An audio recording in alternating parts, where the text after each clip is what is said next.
Welcome to Get Real. Let's get real about real estate with Michelle Quaranta. And Mark Riley. As we do, yes. Are we? Okay. Perfect. As we do here at Get Real, we get real. Let's get real. Okay. Oh, okay. See, I only saw the video with them on. I didn't know you guys actually take them off. So. No, Yeah. that we actually forgot to take them off. Oh, okay. And then we got so invested in the show that we were like, we just have to keep them on now. Right, just keep it rolling. That's Yeah. Silas, how do I say your last name? Pacheco. Ooh, Pacheco. I like that. Tell us about yourself. What do you do? I'm in real estate. Real estate, really? Yeah. Funny. Why? Why? That's a great question. So, well, my story kind of started a little bit younger. So I was 20 years old. I actually was recently married, and I was working my first sales job. So, you know, being married, you start to think long-term, bigger picture.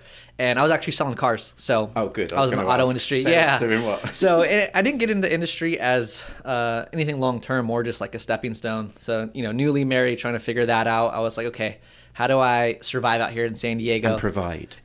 Right, exactly. As a not father, as a husband, that's, you know, exactly what you're thinking. So I'm like, okay, I don't want to be selling cars my whole life. So I started to think like, okay, what does my life look like 3-5 years down the road from here if I stayed where I'm at?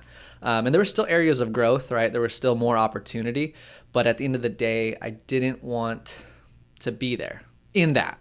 Like, it would have been great, but it was more just a stepping stone, and I didn't want to just kind of get stuck and comfortable in that industry or that position. 9 to 5. Yeah. boring. I mean, it's funny because I say like, oh, I got into real estate, but it's like real estate, you're working 24/7. Yeah. But it's definitely a lot different when you work for yourself and you have more flexibility. I'm not from San Diego originally, so I remember like having to Where are you from? the Central Valley. Okay. So a little city called Porterville, about 5 hours north from San Diego. And I remember just like always having to request time off, especially for the holidays, right? And just like fingers crossed, hopefully they gave it to me because I have no family out here. So I was like just kind of being in that position and having to always kind of rely on somebody else to approve things. I just didn't want to be working not for myself, essentially. So I've always kind of had an entrepreneur mindset. So I just knew there was something more for me, really. And funny enough, my landlord at the time, she was an agent. Okay. And yeah, so that was kind of the transition, right? I've always wanted to get in real estate. I feel like HGTV does a great job at like highlighting all the positive things. And so I'm like, oh, real estate, that's something crazy. But she had came in to sell her car one day and we were just talking, you know, she was asking me questions about what I did. I was asking her questions. And at the end of it all, she basically tells me like, hey, you're doing everything that I'm doing. The only difference is just the vehicle that you're in. Like, Yeah. you know, no pun intended, but Yeah. and I was like, as a 20-year-old, I was like, that was super encouraging because not having finished college yet, you just think like that you're underqualified for a lot and you kind of have to start from the bottom and work your way up. So for someone to kind of come in and really speak life and Give like, you the hey, props. yeah, she was just like, you know, you actually are qualified. You're doing exactly everything that I'm doing. The only difference is just the industry.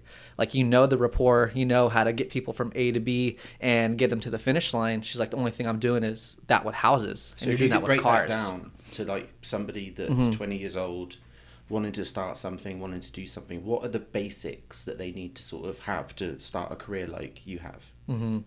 Honestly, I would say just the courage. Like, I feel like at You need- that the age, fear. Yeah. yeah, like I said, there's a lot. I feel like, you know, especially if you're college age, you start to think like, oh, I need to have a degree. I need to have all these accomplishments under my belt before someone would even take me seriously. But at the end of the day, what I found out, it's just having the courage to, one, ask the questions. And even though they might seem like naive or dumb questions, right? Like, hey, how do you get in There's the no industry? stupid questions. Yeah. Right. Like, how does someone start? Like, what are the requirements? Things like that. Like, I already figured like I would need just to get the information first. So I was just always willing to ask people those questions. And little did I know that was going to actually give me the information I needed to see like, okay, that's the next step. I think that also shows just your drive and hunger, right? And being in a sales position already, you're like, I want to learn more, right? So It's the validation as well, isn't Yeah. it? Yes, absolutely. And really, like I said, being especially in the auto industry, like everyone, I feel like the stereotypical car salesman is someone that's a lot older. So like being super young in that industry, it was always like, okay, I was the underdog or I was the young gun per se. So it was just like for someone to come in and tell me like, hey, no, you have the capabilities. You can do what I'm doing. It's just a matter of getting into the process, right? Going through the steps. Exactly. So it was super encouraging. And for someone like myself, like I said, in my 20s, I was like 20 years old actually, not really knowing where I was going to go yet long term, but just knew there was something more than the auto industry. It was just like, okay, now it's clear. Because real estate, obviously, is very lucrative, right? It's a big industry. So I knew there was more potential to achieve what I wanted to achieve, to give my family the lifestyle that I wanted for them to have, really. And just to be still living here in San Diego. Yeah. Well, at 20 years old, how did you structure yourself to stay dedicated and focused? Because we all know real estate is like this. Yeah. Let's be real, right? Yeah, peaks and troughs. Yeah, exactly. So at that young of an age, who or how did you find yourself keeping yourself motivated and structured, right? Because I think also in our 20s, we're being pulled by friends like, hey, you want to come to the bar tonight? Or like, yeah. Yeah. No, that's a great question. And it was something I had to figure out too, like at that age that, your friend groups, your circles will always change. And I knew that, but I didn't realize it at the time that was going to take place, right? And I think just being married early or at a younger age, it really makes you have to focus on your priorities. Well, your values are different at that point. Exactly. Your friends are single, you're married, things are different, and you have to pick and choose your nights out. No, exactly. And I grew up Christian too, so that kind of helped a lot, like kind of filter and structure my priorities. But at that age, it was really just like knowing, okay, I made a decision, right? I made a decision to get married. I made a decision to provide. So now that's what I have to do. I have to perform, or I have to follow through on my word. I had a lot of good guidance going into marriage as well. So I feel like that kind of helped me align my values. Like, hey, are you sure you know what you're getting into? Like, yes, you're young, right? We know everything at that age. So I was like, yes, no, I do. But like I had a lot of good guidance and saying, people just kind of walking me through like, hey, that's great. I love your ambition, but things aren't going to always be easy. So as long as like you have a plan, you have a structure of what to do when things go south or what to do when things get hard. So I feel like that prepped me not only for marriage, but for real estate too. Like, it's not like you said, always up and down. So it's like, okay, in those times, what are you going to default to? What are you going to go back on? So I feel like that's what helped me kind of just pretty much, what they say, like lock in. And yeah. Did you ever have a moment of, I'll just go back to selling cars? Every day. Well, so in my transition, I actually worked both careers essentially for about a year. A lot of people do. Yeah. So I knew, okay, real estate, especially being 20, I'm like, who's going to trust me? Yeah. Selling their house. Like, I was a bank manager at 22, right? And having these like people that are used to having this like balding fat guy in a suit. Yeah. And then I'm like 22 years old and I'm sat there going, tell me about your finances. To get that trust took a long time. No, exactly. And honestly, that was like my biggest insecurity in real estate early on. It's like, okay, like, yeah, I'm motivated, but you sit across from someone in their 30s or 40s and you're talking about one of their biggest assets. And they're like, why am I going to trust this kid? And it doesn't help. I look younger too. So I was like, okay, I feel like being married helped me because as soon as I'd mentioned that, it like bumped my maturity. Having the ring on your finger. Yeah. People like gave me a couple extra points for it. Like, okay, like, yeah. They're like, he's not just a kid. He's just a kid that's married, Yeah. But I feel like that helped a lot. But yeah, I feel like working both industries, that burnt me out more of the auto industry. So it made me want to make real estate work. Sure. I was working about like a 9 to 5 Monday through Friday in real estate. And then I was going in the evenings and the weekends selling cars. So thankfully, like I said, I was younger. So I was able to do it for a little while. But there was times I'd go home just burnt out, stressed, and just like, okay, I don't want to keep doing this forever. So how can I get my real estate income to a position where I can leave my job? How did you do that, and how have you made it so successful that you haven't needed to go back? For me, it was a little bit of prep and a little bit of risk, or probably a lot more risk, but a little bit of prep. I've always been I would say a little bit more diligent with like my finances. I've always been a big believer in saving. I always said save to invest, but I mean, I didn't know what I was going to invest in. But you know what they say, just don't save to save. So I was saving a little bit, and then in that transition, though, when I got to the point where I was just like, I can't keep doing this. Like mentally, physically, it's not gonna last much longer. Mm-hmm. Like I need to make a decision. And one of my managers at CarMax at the time, he ended up pulling me aside because obviously my focus was changing. Mm-hmm. So my performance there was changing. And noticed. Yeah. And he knew I was young and everything, which was super nice. I thought he was going to kind of like grill me like, hey, no, you need to focus and get back to what you were doing. But he basically pulled me aside and was like, hey, like, I think you just need to make a decision now, like which one you're going to go all in with and do it. And I had a good buddy at the time as well. Very business mindset. Like, and he told me, he was like, when you're on a boat, you know, and it's sinking, you're going to jump off and you're going to figure it out. You know, it's a sink or swim. Uh-huh. And when you're in that position, you're always going to find a way to swim. And, you know, I think that mixed with like my manager kind of talking to me was the motivation and encouragement I needed to say, okay, I think it's time. You know, you're never going to be in a perfect scenario. You're never going to have, I mean, maybe people do, but it wasn't in the cards, or it didn't look like it was going to be like, man, I'm, you know, selling all these houses now. I should leave this other job. Like, no, it doesn't happen like that. Exactly. No. Yeah. It was like, I just need to make a decision what to focus in it and go all in. Yeah. Yeah. And so thankfully, though, I had a couple months reserves saved. So it gave me a little bit more confidence. Yeah. Yeah. And I was like, okay, I'm going to do it. And I put my notice in, and that's when I made the move to 100% real estate. And even then, though, like I said, I had some savings, but still working in real estate, trying to figure it out, watching that go down each month. It was scary. Yeah, it was like, okay, not as much pressure month 1. Month 2, okay, I'm feeling the pressure. Okay, now I really need to figure this out. Month 4, I'm like, okay, like, you know. And then you get a check. No. Then you start door knocking. Yeah. Well, so that's what I was doing. I was cold calling and door knocking. That was like the routine. Did that work for you? Because it doesn't work for everybody. To answer it as a simple question, yes, it did. To answer it in a more developed question, it takes time. Right? It's a different type of lead. It's a different length of nurture. It's not, I mean, it could be someone you door knock or cold call and they're ready to move right then and there. But for the most part, I love door knocking.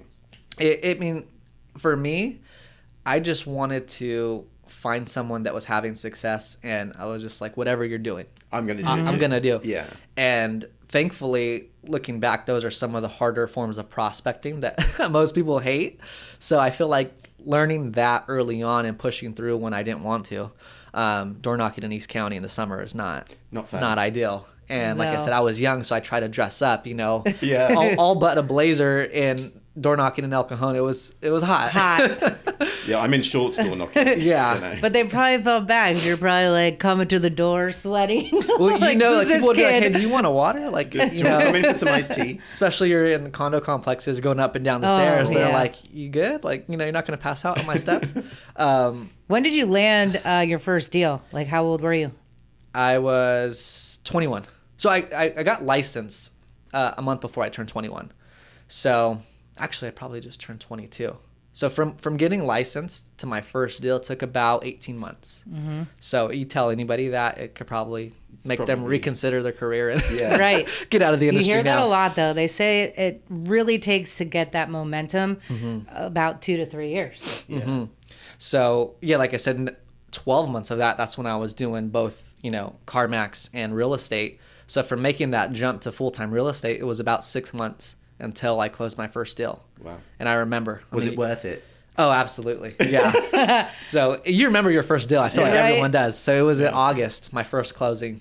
And from August to December, I closed 8 deals to finish the year. Wow. So that was the proof of concept that I needed, right? I mean, really that first one, knowing that, okay, I have an escrow. Like, oh my gosh, what do we do now? Like, I spent this whole time prospecting. I don't know what to do in escrow now. Like, I'm used to help. I'm used to the overcoming objections now, and you know the scripts and all that. But now we're in escrow. Like, what's next? So that was the biggest, I would say, like 4-month life changing moments in my career because at that point I knew I could do it. Right. Like it's like once you've done it once, you're like, okay, yeah, this is how it happens. now it's just repeating. Yeah. Yeah. Now how many times can I do that? And can I do it a lot faster now? Yes. Yeah. I don't want to wait 18 months anymore. And that was like, I ended that year, like I said, with 8 transactions, and it was just like you could probably see just the difference in confidence just when I spoke anymore. I wasn't worried about finances as much anymore. I'm like, okay, now I have this under my belt. I can guide people from A to Z. Like I can do this. And really, and people seen the transactions, so they can see that you can do it, and you know, it's that bit of oomph that you get from yeah. And were those referrals? Where did they come from? Cold calling and door knocking. Yeah. And so I think that's why too, like I'm a big believer in that because, and that's why I said it definitely works. But Keep doing it, Mark. Yeah, I'm trying. I feel like the problem is no one sees it to the length that you should, right? People give it a week or a couple days and I'm like, what? I don't have 5 listings? Like this isn't working. I got my first listing door knocking. Really? Okay. Yeah, it was my first door knock. I knocked on this house and there was this old gentleman, bless him, and he was obviously just woken up from a nap or something. Midday, and he shut the door on me and I left my card and he called me 10 seconds later and he's like, what are you doing? You can come back and have a conversation. I was like, what? Like, okay, that's fine. And my mentor at the time couldn't believe it. He's like, no, it's a joke. I was like, no, I signed him up and we got the listing on the market. It never went anywhere because he ended up being crazy and I fired him. But, you know, it happens. You know, it was Great fun. experience though. Yeah. Do you believe, you know, they always say in sales, right? Like 1 in 20. If you looked back on those 8 transactions and you know, maybe you calculated like you knocked on 200 doors. I don't know. Right. But do you feel like that's a good comparison? Right. Because I think a lot of young kids getting into sales, they need something to strive towards. Right. And you said it yourself, like it's not going to happen overnight. Right. But if you have that mindset of, hey, man, just knock on 50 doors and you might get one. Yeah. So that was always the goal. The goal was to at least hit 100 doors. And if you can get 2 to 3 leads, that was a win. And like I said, I think learning from someone that is having success though, because if you ask anyone, everyone knows about door knocking and everyone hates door knocking.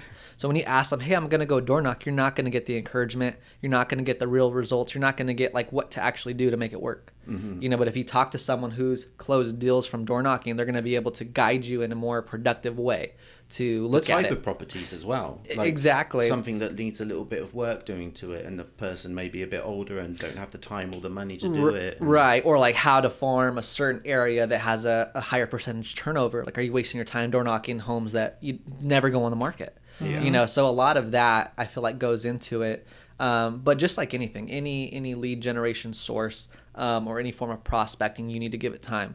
And if you don't, you're not going to have an accurate representation of does it work or not. It's just, did you work it enough to make it work? And like I always tell people, like you could door knock, like it definitely works. You can cold call, you can do social media.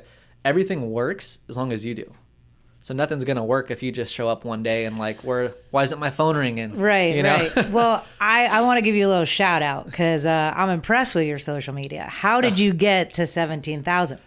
So it's a mix, right? I feel like I always took it personal that, you know, we grew up in the technology age. So I was like, okay, I feel like I can't be one of those people that doesn't know how to work technology. I don't. You know, yeah. Well, I feel like, but a lot of people like, oh, like I didn't have it, or it's like a different age, technology, Instagram, Facebook, all these things came out. So different learning curves. Yeah. So I feel like my age, though, we had technology long enough. I'm like, okay, I can't be really incompetent with social media. So it was a mix, though. Like a lot of friends and family, I feel like that's how everyone naturally starts. But when I was going into real estate, I started following a lot of big, like, real estate influencers and things like that. So it's a mix of just kind of being in different rooms. I paid for mentorships, programs, things like that. And so you get like different shout outs. And it's like, so not all organic, it's a mix, right? So when you pay for like these courses, right, they put you in an audience of more people that are also paying. And then so it's like, okay, well, you start to see different industries too. So it's like, I feel like a mix, and people want to follow people who are on the same journey as them, right? So whether I was in a room with people doing like credit repair or, you know, in a different industry, it was just like, okay, I feel like we all kind of have that same vibe. We're all achieving the same thing. And so it just puts you in, and everyone knows too, social media is like one of the best ways to support people. So it was like, okay, you know what? I like this guy's energy. I'm going to follow him, and vice versa. That's how I found you. Yeah. And so I talk to people because they're like, oh my gosh, like, yeah, like the number can, one, I feel like it does too. It builds credibility. Mm-hmm. But two, it's like people think, okay, you have X amount of followers, you should get X amount of deals. Not everyone's your avatar or your ideal client. No. But at the end of the day, it's about the audience and how many people your message can get promoted to. And also too, like, are you half following? The people you talk to are in the same industry, so they're not going to be exactly. You don't know how many agents, title reps, loan officers too that I get follows from, but it happens, and I love it though because it's like, you know, it makes you just want to support other people. And have you received a lot of leads or deals through the social media? Yeah, so I would say the last 4 years or so, once I started getting my feet wet in real estate, it's like I feel like social media, like for me too, remember my sphere was 20 years old. So my sphere is in college, you know, going on in and out runs at midnight. My sphere is in England. Hey, there you go. Start again. Like. Yeah, basically it was starting from scratch. So now that my sphere has gotten older, you know, I'm 29 now, right? So a lot of my friends and people that I've met out here in San Diego are married, having kids, or are in their careers. So the last few years, I would say like the last 4 years or so, that's when I started seeing more of a return on investment from my social media and sphere. It's like, you know, I was building the proof of concept, I was building the credibility, and then when people were ready and willing, I was the expert. Mm-hmm. You know, and it was always super encouraging because that was the message I would get, like, hey, I know you're an expert in this, or hey, because I'm always talking about it. Yeah. Right. And whether anyone had ever reached out, it's like you become that presence. And so when they have a question, you're the go-to. And you always have to remind people what you do. Mm-hmm. Exactly. Constantly. Because they're going to go to an open house, they're going to bump into an agent, and they're going to be like, I want to buy this house. And they'll forget about you. Yeah. I just posted that the other day on, I was like, things that I do on a daily basis. And then the last one, I just thought it was funny. I felt like, make content so you don't forget about me. Yeah. But, and it's real. Like, some people hate it. Like, oh, like, shut up. It gets annoying, right? But you're like, oh wait, but then on your feed you're like, oh yeah, I love this guy, I love this girl. It's the worst experience in the world when your friend turns around to you and says, I just sold my house last week, and you're like, what? And they're like, oh yeah, I forgot you do real estate. Like, my favorite is when you get messages when they're in escrow and they're like, hey, how do you do this? Or what's this? My agent's terrible. What would you do? Like, my lender's telling me this, but I don't understand it. Can you explain? Like, I see your videos. You're pretty good at explaining. I'm like, hey, well, at least at some point you remembered me. You know, that's what it's about. But, yeah. And I mean, early on, I've had family use other agents. Oh, and we talk about that all the time. At the end of the day, like, you know, and you see in the Facebook groups all the time, like, what do I do? Do I talk to them at Thanksgiving? Like, at the end of the day, like, I'm one to take responsibility. No, I cut them out. They're done.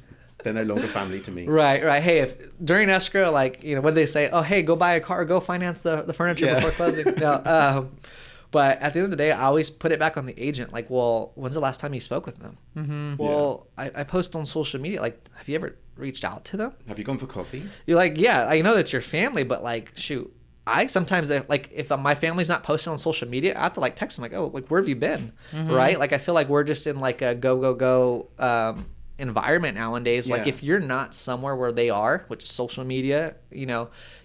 Don't wait for the wedding. Don't wait for the funeral. Yeah. Reach out. Not like we want to forget about people, but it's just we're consuming so much. We're doing so much. And it's like, so that's my motivation for social media, too. It's like, these guys don't, like, it's not like they're, hopefully they don't hate me, right, and don't want to use me, but they're just so busy with their lives, especially if they have kids. Like, they're not going to be remembering me 24/7 unless I'm putting myself in a position. No, they're going to remember the person that's sitting next to them at the ball game when they're ready. Says, oh, hey, I'll list your house, and where do I sign? Exactly. Yeah, and just convenience too. I feel like half the battle is just like, okay, well, you almost need a pen in your pocket and a contract in your back pocket, you know. But that goes back to us talking about just, you know, staying relevant, being in people's faces, like checking all the boxes and all the different pillars of real estate and how to market yourself.